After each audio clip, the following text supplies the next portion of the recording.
I help make sure that more students, and particularly students of color and students from low-income backgrounds, make it to and through college. Hello and welcome to Proud to Be You, the official alumni podcast of Boston University. I am your host, Jeff Murphy. Thank you so much for tuning in to join us. Our guest today is Dr. Archie Cubarrubia, a double terrier with a bachelor's degree from Sargent College and a master's degree from the Wheelock College of Education and Human Development. As you will hear, I have known Archie since he was a student, and I'm sure I can speak for everyone who knew him back in the day that we are not at all surprised to see the amazing impact he's had in the field of education, leading up to his current position with the Bill and Melinda Gates Foundation. Proud to Be You showcases the journeys of some of Boston University's most interesting and accomplished alumni. Inspiring grads share the highs, the lows, and the challenges they've overcome along the way, from calm out to innovative careers. No matter where your path takes you, be proud to be you. All right, well, Archie, this will be fun, at least for me. Yes. As you know, you were literally one of the first people I probably met during my time at BU. I won't say how long ago that was, but it was a really long time. So I'm thrilled to have you here on the Proud to Be You podcast, and we can catch up about the last 23 years or so. Oh my gosh. Well, thanks for having me. I really, really appreciate it. So as I was getting ready for today, I realized, I knew you as a student, but I don't know much about your origin story. I don't know where you grew up and particularly how you found yourself coming to BU. Yeah. Well, so interestingly enough, I was actually born and raised overseas. I was born and raised in the Philippines. And then I traveled the world a lot because my mom worked for an international development organization. And then randomly we landed in Rhode Island, of all places. And so when I was looking for colleges and universities, my parents definitely said, you should look in the New England area. And so Boston U was definitely part of my college search process there. I could tell you that I really didn't know what I wanted to do because I was interested in a bunch of things, and eventually just landed in the health sciences. So I was actually admitted to at that point, which was a combined bachelor's and master's program in physical therapy at Sargent. I think it's a doctoral program now. That was a 5-year program then where you would graduate with your bachelor's and master's degrees. And so I could tell you that when I took the tour at BU, and I don't know if they still have the presence hosts, but when I took the tour, the presence hosts were wearing green jackets. And those green jackets were seared into my memory, and I can talk more about that later, but I really, really felt super comfortable being on campus in a city that's like Boston, and it was very bustling. And so as soon as I took that tour, I knew that BU was it for me. I do want to ask you about the President's Hosts. Yeah. And I'm going to jump around on you a little bit, but yeah, you came into Sargent College. I did. Yes. And now you work in the Bill and Melinda Gates Foundation, which has a tremendous impact on global health, et cetera, et cetera. So looking back now at who you were when you came to BU, would that Archie be surprised to see where you are now? It's interesting. Probably yes and no. Because one of the things that I experienced at BU was the student life organizations, student activities organizations. I can tell you that green jacket story is one of many stories about what I experienced during my freshman year at BU. The other one that I'll point out is the orientation leaders or student advisors out of the orientation office. I don't know if they still wear red shirts, but back then they wore red shirts. And so I had these green jackets and red shirts kind of stuck in my memory. And when I experienced those things as a prospective student and as a freshman year student, I said, I want to be those things.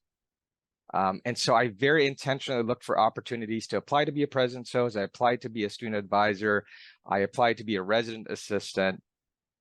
And so my student leadership experience at BU really, I think, paved the way for how I connected what I was doing in school. And then I can talk about how I switched my program at the last minute there. And then kind of what I'm doing now as part of the Bill and Melinda Gates Foundation. Right. And again, of course, I got to know you as that incredibly involved student. Was that first semester freshman year, you got to campus and immediately started getting involved with all of these great outside of the classroom experiences, or did you give yourself Totally. a little bit of time to Yeah. get settled? No, I kind of just jumped in because, like I said, I had this vision in my mind. I really remember saying, I want to be those people. And so whether those student leaders back then realized how much impacts they were having on me as a new student, I don't know that how much they realized that, but that is kind of a primary driver of why I decided to just jump in and kind of experience all the things. The good So news tell is me that about there's, freshman year. What are the oh specific yeah, leadership positions you took oh my freshman gosh. year? And Well, there's very few leadership positions you can get as a first year student, but I took the opportunity to really just find out again, like how did you become a president's host? How did you become a tour guide? You couldn't be a student advisor, I think, until your sophomore year, but I still found out how to do that. In fact, I applied to be an international student advisor when they were doing international orientation at that time, and so I was able to do that as well. Um, Interestingly, I started the X-Files Club when I was at BU. So I realized there was not an X-Files Club, and I loved the X-Files at that time. You got to remember this was 1997. It was on its heyday. And so I found an advisor who would help start the club with me, Dr. Alan Ward, actually, who was, I think, the Associate Dean of Students at that time. my first Um, boss at BU. Oh, there you go. Yeah. And we started. So I was the founding president of the X-Files Club at BU. How do you feel like that's aged for you? I feel like I've checked out the X Files maybe a couple years ago, and I was I like, oh know man, this it's isn't. okay, but I still wear it as a proud, like I used to tell it actually as a story when I became a tour guide. I said there's 100 different clubs and organizations here at BU, and if you can't find one that suits you, you can literally start one from scratch, which is what I did. I think that's still true today. Yeah. All right. So you're at Sargent College. I don't know what Yep. kind of classes you're taking your first 2 years, but as I was reflecting back on again how I got to know you in those early years for me here at BU, would it be fair to say that your outside of the classroom experiences were maybe a little bit more impactful? I feel like you were heading down that. Yeah. And I don't want to discount the experiences that I had in the program. And in fact, my freshman year, I lived in the Sargent floor at Rich Hall on West Campus. And so I was surrounded by peers who were in my cohort, and we were going the same classes, which was fantastic, by the way. If they're still doing kind of specialty housing, that's fantastic because it allows the students to really get to know folks in their classes and in their programs. And so I had a really great time with my classmates through kind of the general courses, biology, chemistry, etc. And then I was doing these things extracurricularly, and they were also interesting to me. And so I decided, let's see how far I can take this. And then at some point, and I can tell you it's probably my senior year, I decided one tipped over more than the other. And that's when I decided to actually quit the program, the MSPT program, and just take my bachelor's there and then switch to the master's in higher ed administration at the School of Education. And that happens to a lot of students that are like super involved in some of these things that you did. I have to laugh a little bit because I always feel like the majority of folks that work in higher education didn't grow up thinking someday I'm going to work in higher ed, but you did make that decision. You think it was your senior year. I did, yeah, and it was one of those things where I credit my mentor at that time, Craig Mack, who was the director of the orientation office, and a mentor of mine as well, for sure. Fantastic. There you go. Because so you should have seen my eyes when I realized that you could do this for a living. Like you could be a student leader and work on a campus as a career. And to me, that opened up a whole host of just opportunities. So like I said, I was also resident assistant. So I said, ooh, I could do things in orientation. I could do things in activities. I could do things in housing and residence life. And there's lots and lots of colleges and universities across the US. And so to me, that was kind of my gateway into a career in higher ed. So senior year, you had to decide to switch the program that you're in. You still went on immediately to get your master's in a 5-year. Totally, yes. Yeah. Was that difficult? Was BU pretty flexible about allowing you to make that kind of change? Yeah, it was very interesting. I was actually most concerned about what my parents' reactions were going to be because they said, obviously you got to go finish your intended degree. And so unbeknownst to them, I had taken the GRE at that point, I think my senior year, so that I could apply to and get into the program at the School of Education, which I did. So it was a fairly seamless transition. I talked with my academic advisors at Sargent at that point, and they understood kind of the trajectory I was in. And I basically said, hey, I could finish this, but then I don't know that my heart will be in it. And so they were very, very supportive. And I'm actually very surprised how seamless that particular process was. So yeah, so my undergrad is in health sciences, and then my master's is in higher ed administration. So tell me about your master's. When you start taking those grad classes, what are you thinking is the intended trajectory? You're thinking someday I want to be dean of students, someday I want to do this. At that point, all I wanted to do was keep doing orientation. I love doing orientation. And so I said, in order to do the job, I need some credentials. And so I really appreciated that BU had a higher ed administration program. And so, and the fact that I could finish it in a year, which was fantastic. So I took the courses, great courses in history of higher education.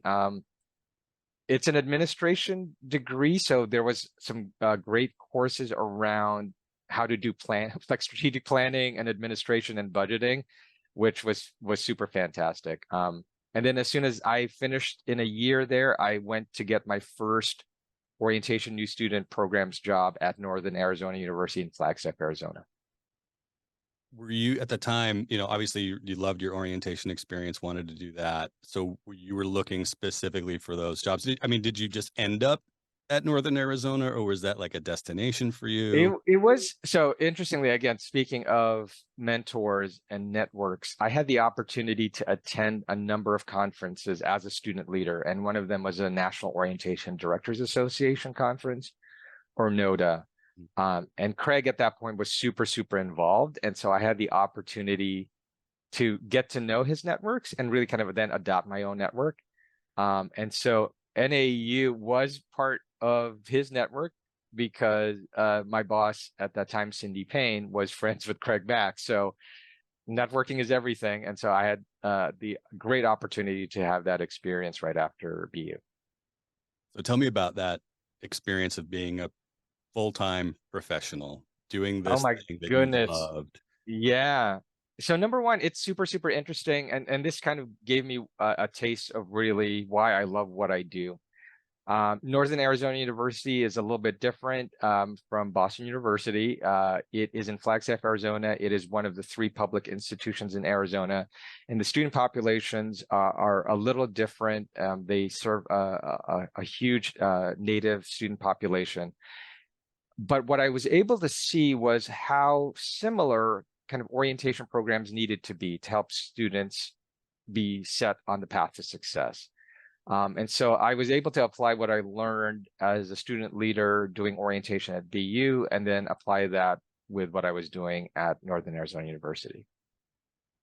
So I know, obviously, you went on to get your doctorate as well. Were you thinking, did you know you wanted to do that full time? Were you thinking, what great benefit of working at a college or university is being able to, take some classes while you're working. So tell me about your decision to leave Northern Arizona. Sure. No, it's interesting when you think, so I was thinking about my career trajectory, kind of where I landed, and things seem to have kind of fallen into place. Northern Arizona was going through a little bit of a reorg. And so I was thinking, okay, should I look for opportunities, because I felt like I needed to get my terminal degree anyway. Here's the thing, by the way, when you're a 22-year-old working at an institution, trying to work with students that are literally maybe a year younger than you or even older than you, I felt a little, I don't want to say unprepared, but I felt like I needed a little bit more credentialing behind me to be able to actually carry that position forward. So I knew that I had a doctoral program kind of in my future. So when NAE was doing a little bit of a reorg, I was looking for opportunities to get me back to the East Coast. And I saw that there was an interim director of orientation position available at the University of Rhode Island. And so I actually landed in URI for a little bit, just to ground my bearings, get my bearings in terms of getting back to the East Coast. My parents loved that I was back in my home state. And as I was thinking and working through my position at URI, that voice in my head about you still need to get your terminal degree was really ringing in my ear. And so I had been applying to different programs a year before. I got into the program at George Washington University in Washington, D.C. And so I decided, since it was an interim role, let me go ahead and just kind of jump into the deep end of the pool, as it were, and then pursue my doctorate at GW. So you do your doctorate at GW. Are you doing some really interesting research? I think that's the time that you perhaps started doing some things with the U.S. Department of Education. That's exactly right. Yeah. So again, location was fantastic. It's interesting because my my doctoral advisor, Dr. Brian Bridges, who's now the Secretary of Education in New Jersey, which is fantastic. We were doing some work around student identity, and again, I was trying to tie it back to first-year student experiences. Kind of, I was taking what I was learning from working in orientation and new student programs and seeing if I could create some research and study out of that. I had the opportunity to intern at the U.S. Department of Education, thanks to another former BU alum, who's one of my best friends, Nick Lee, who was at that point working at the U.S. Department of Education. So again, speaking of networks, he put in a good word for me with the Office of the Secretary of Education, Margaret Spellings, at that time. She was starting up a commission on the future of higher education. And I interviewed, and then I got in. And so I was a staffer for the Spellings Commission. And I can talk a little bit about that. So having been at an institution, working with students, and then seeing the policy side of it was super fascinating to me. So tell me more about the U.S. Department of Education and what you know now versus what you knew then. And I'm just curious to know if that how that experience impacted your views on education, whether it be public education, higher education, et cetera, et cetera. Yeah, no, that's a great question. When I said that being at BU and doing all of those student leadership things opened my mind to the opportunities at an institution, working at the Department of Education opened my mind even more, because we're talking now about not just one college or university or two colleges or universities, but the potential impact on 4,000 plus colleges and universities across the US. And these institutions look anything from a community college to regional four-year public to a private, a liberal arts institution to a large research one institution. And so seeing the power that kind of a federal lens could have on how to improve outcomes, particularly for underrepresented students, really opened my eyes. And then it also made me appreciate kind of the specific roles that each stakeholder has, right? So for example, the federal government can't do everything, right? So there's a federal government that plays a role, state governments play a role, accreditation agencies play a role, advocacy organizations play a role. So when we think about student success, particularly for underrepresented students, each of these stakeholders and entities really plays a role. And I got a chance to really see and experience that when I was working for the department. This episode is brought to you by BU Connect, Boston University's exclusive online platform for alumni and student networking, mentoring, and more. Explore the profiles of nearly 30,000 terriers and see how they're willing to help. Join groups to network with members who share your city, industry, or interests. Share advice or mentorship with students in need. Promote your business in the Alumni Business Directory, or find jobs posted by and for the BU community. Activate your free profile today at buconnect.com. So you finish your doctorate, then what happens?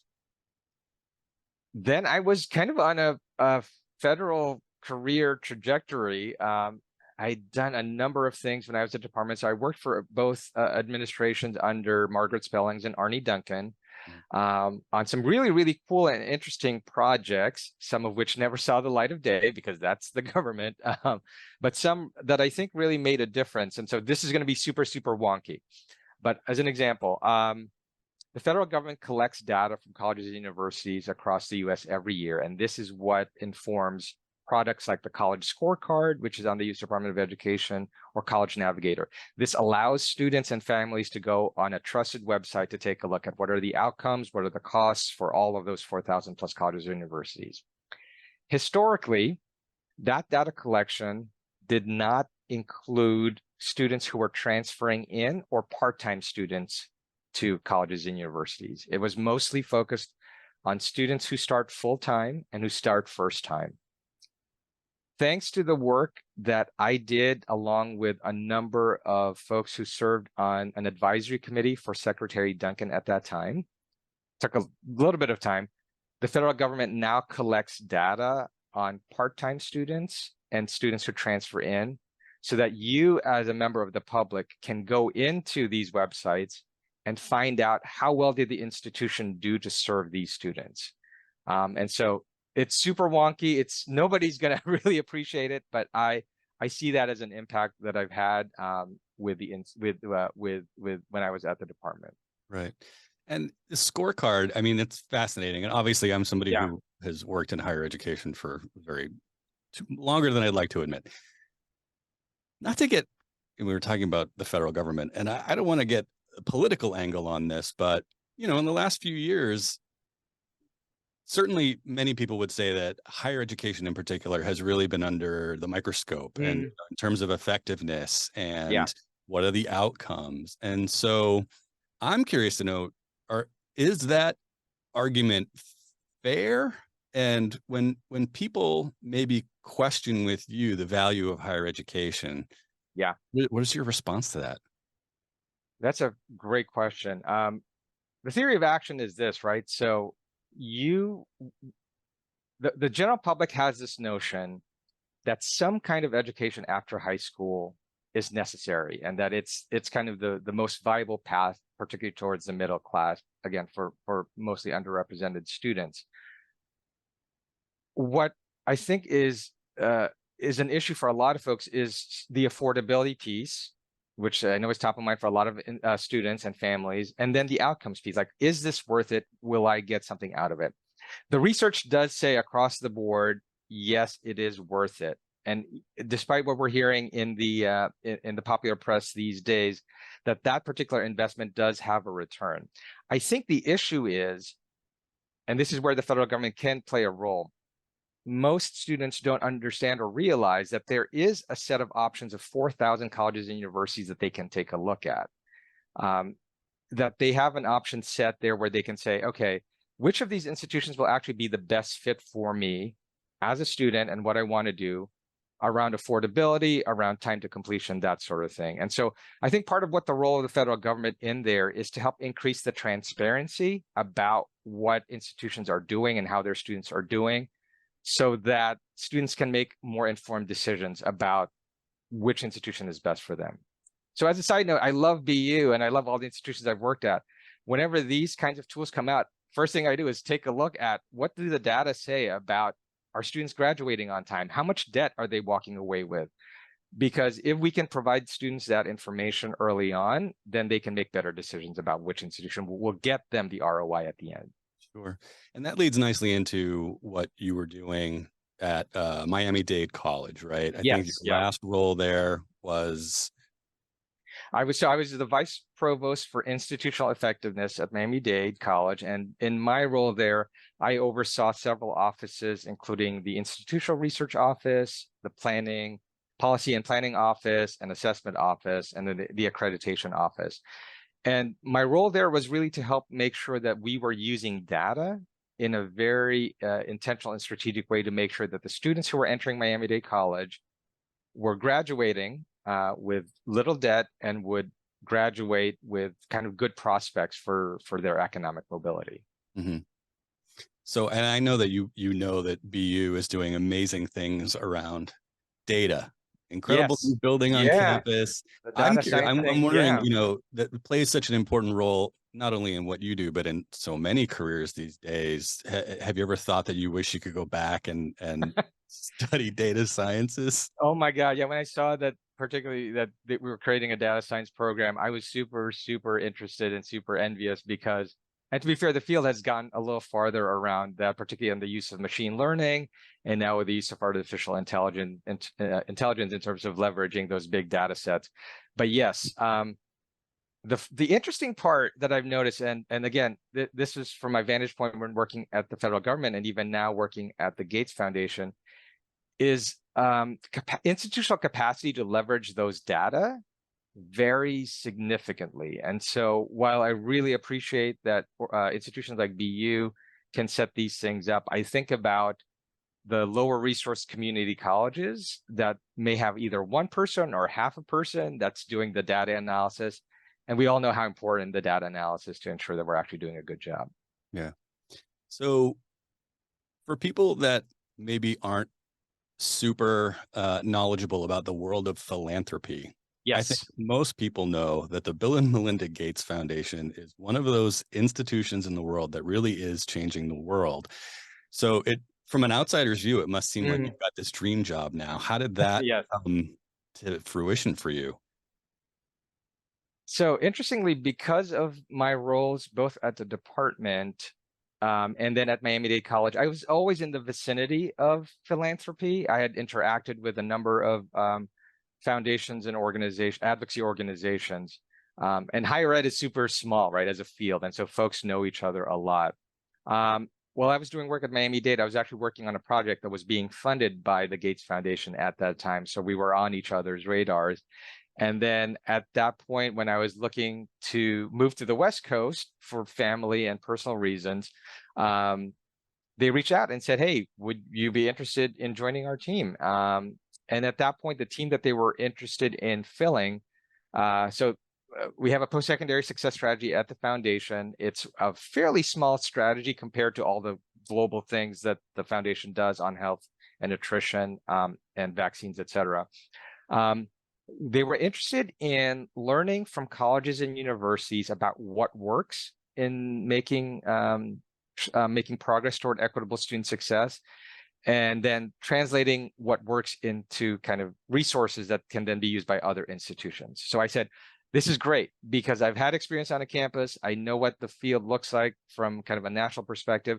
I'm going to apply those lessons. So that's what I did. As soon as I got to the foundation, I worked on the project that I was being funded by when I was at Miami Dade College to understand how colleges and universities transform themselves for more equitable student success. So now, let's say you and I are meeting at a dinner party. How do you explain to people what your role is and the kind of project you're working on? And one other piece I'd add to that is, what do you think people misunderstand about the Bill and Melinda Gates Foundation? That's a good question. So at a dinner party, I basically say I help make sure that more students, and particularly students of color and students from low-income backgrounds, make it to and through college. And so kind of that's the elevator pitch. And there's a bunch of different ways that we can do that. There's definitely the financial aid portion, making sure students can afford it. But I'm more interested in what can institutions do? Because at the end of the day, it's the institutions that actually should have the onus on transforming how they operate to make sure that they don't set up barriers for students coming in. On the kind of the philanthropy side, one of the things that I very much appreciated and learning from this work is that particularly the Gates Foundation plays a catalytic role. And in fact, we call ourselves catalytic investors, right? So if you think about the capital that's required to actually do the things, you need a spark. And the role of philanthropy is to invest in things, particularly riskier things that governments can't, or that markets just won't do just because there's not, like revenue there. And so it was super interesting to come from the federal government to an institution to philanthropy now to see, again, in this entire enterprise, philanthropy plays a very, very specific role.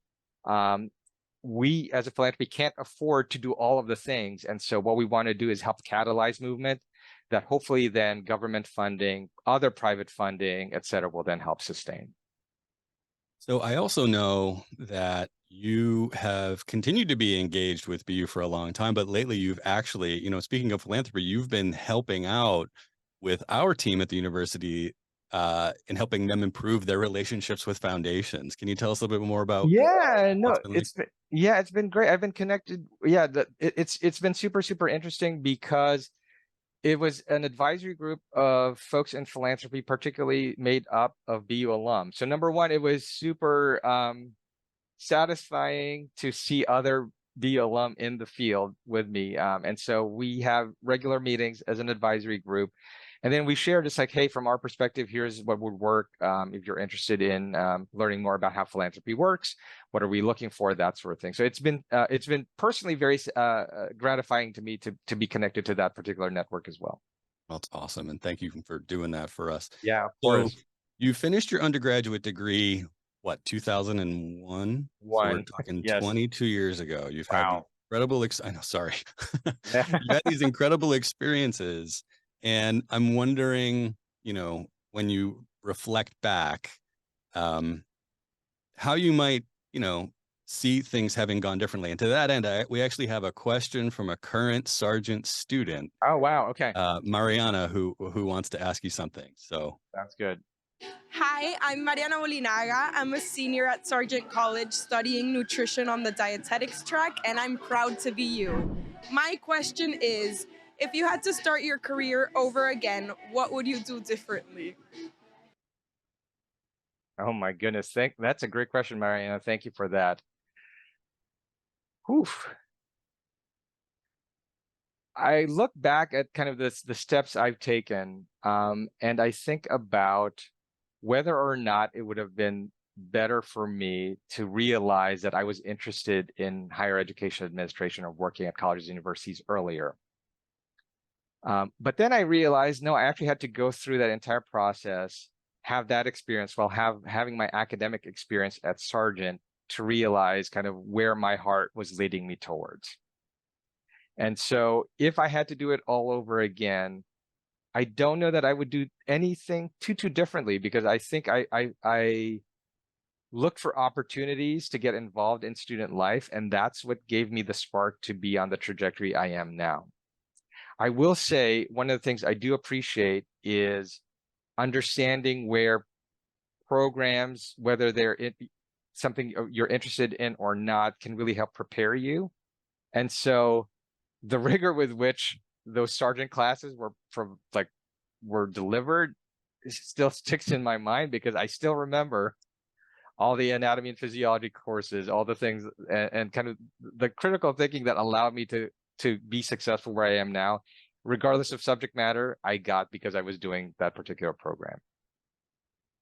Well, Archie, I think if you had asked me in 2000, 2001, where you'd end up, I might not have known a destination, but I certainly would have known that you were on your way to doing amazing things.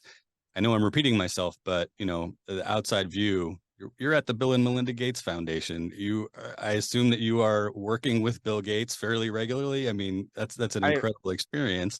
Yeah, no, I appreciate that. Yeah, this year, so our co-chairs, Bill and Melinda, are very involved in the work. And so I've had the great opportunity to meet with Bill several times this year. And in fact, I helped staff him on a visit that he had to Chaffey College in California this year, because he's very interested, again, in how colleges and universities are really doing their work to improve student success. So is this a dream job for you? Where do you see yourself heading from here? What are the things that you want to accomplish? I think at this point in my career trajectory and my life, this is a dream job. I have an opportunity to really help catalyze some action. You would think it's easy work, but it's actually not easy work, because what you want to do is make sure that our co-chairs resources are invested well. I do miss the student interaction. I do miss being a student leader. So at the end of the day, and this is a secret for me, I still am that green jacket and I still am that red shirt.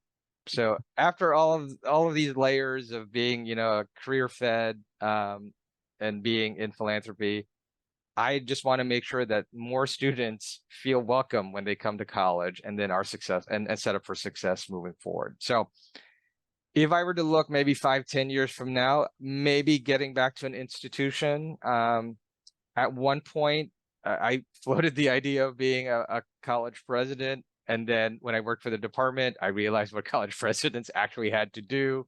So I said, I don't know, but I want to go where I can make the most impact, particularly for the students that we care about. I thought you were going to say maybe get in the classroom and do some be a some professor. I could see you in that role. I actually adjunct faculty. I was an adjunct faculty member at GW, where I actually taught in their graduate school of education there as well. And so I do enjoy being in a classroom. So we'll see. The research part of it, again, is interesting because I haven't picked up the research piece in a long while. But again, I'm seeing all these opportunities potentially open up. So I'm going to jump in where I can. Awesome. Well, Archie, it's been a real pleasure for me to get to catch up with you after decades. And I'm really excited to know that I'll stay connected to you and see where you go from here. But thanks so much for carving out some time for us. Thanks, Jeff. Really appreciate it. My thanks again to Archie for joining me and for all of his hard work improving student outcomes at institutions across the country. All of us who knew you back in the day, Archie, we're super proud. If you heard something that makes you proud to be you, I hope you'll join me in making a gift to the cause that matters to you most at bu.edu/give.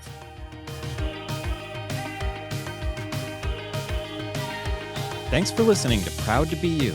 If you enjoyed this episode, please be sure to subscribe, rate, and review our podcast on YouTube, Apple Podcasts, Spotify, or wherever you find your episodes.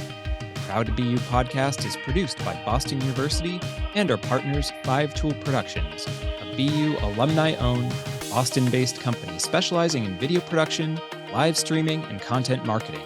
Our theme from Artist.io is Think About Lights by Ben Fox. All additional media in this episode has been shared by our guest. To learn more about Proud to Be You, visit bu.edu/proud to be you.